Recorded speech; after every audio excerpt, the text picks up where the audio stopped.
This video is sponsored by True Gold Republic, the precious metals experts. Talk to one of their experts today about diversifying your portfolio to help assure your future financial security. Find their contact information in the description below and pinned in our first comment.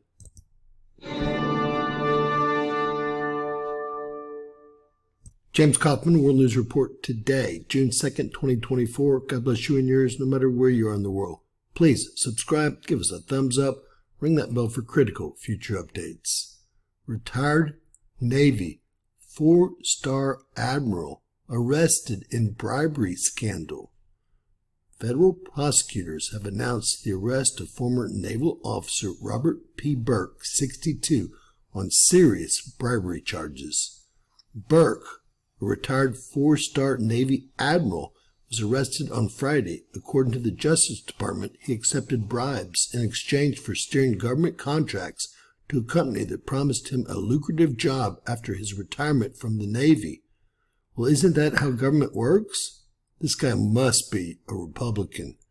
The indictment reveals that from 2020 to 2022, Burke, who oversaw naval operations in Europe, Russia, and most of Africa, and commanded thousands of civilian and military personnel, conspired with CEOs Charlie Kim and Megan Messenger of Company A.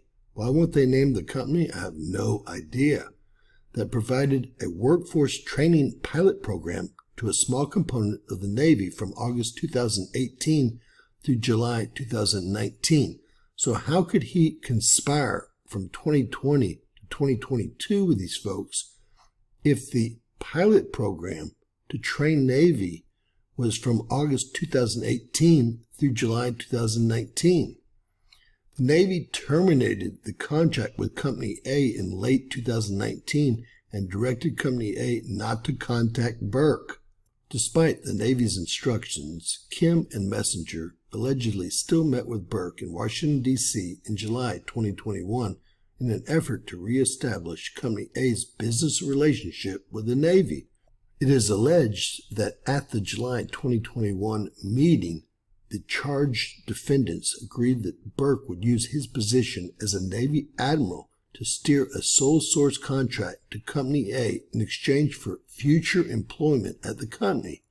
According to the Department of Justice, they allegedly further agreed that Burke would use his official position to influence other Navy officers to award other contracts to Company A to train a large portion of the Navy with a value Kim allegedly estimated to be hundreds of millions of dollars.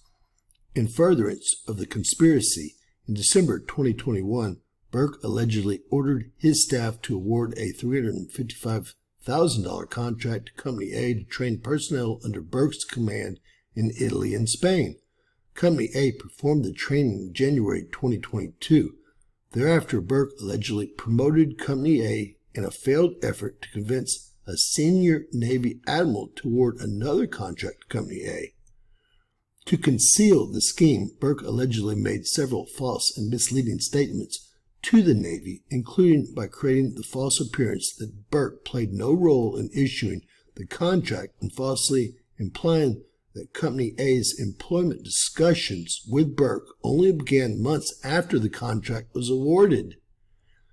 In October 2022, Burke began working at Company A at a yearly starting salary of $500,000, along with his full government pension, by the way, folks.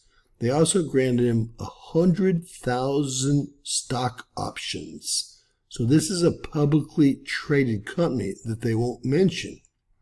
And I'm sure they're not going to pay a dime or do a second in jail.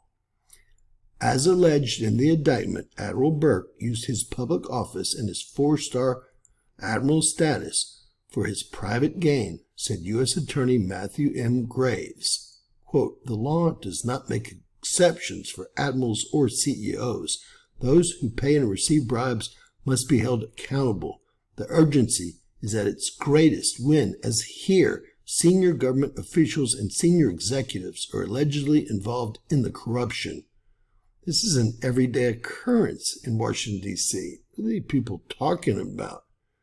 Today's indictment exemplifies our unwavering commitment to eradicate fraud within the Department of Defense, said Deputy Director Grant A. Fleming, Department of Defense official, Inspector General's Defense Criminal Investigation Service.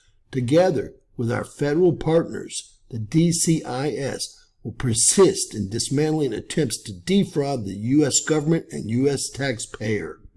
God bless you and yours, folks. Again, he must be a Republican. Please share, subscribe, and always remember, anything's possible in Bizarro World.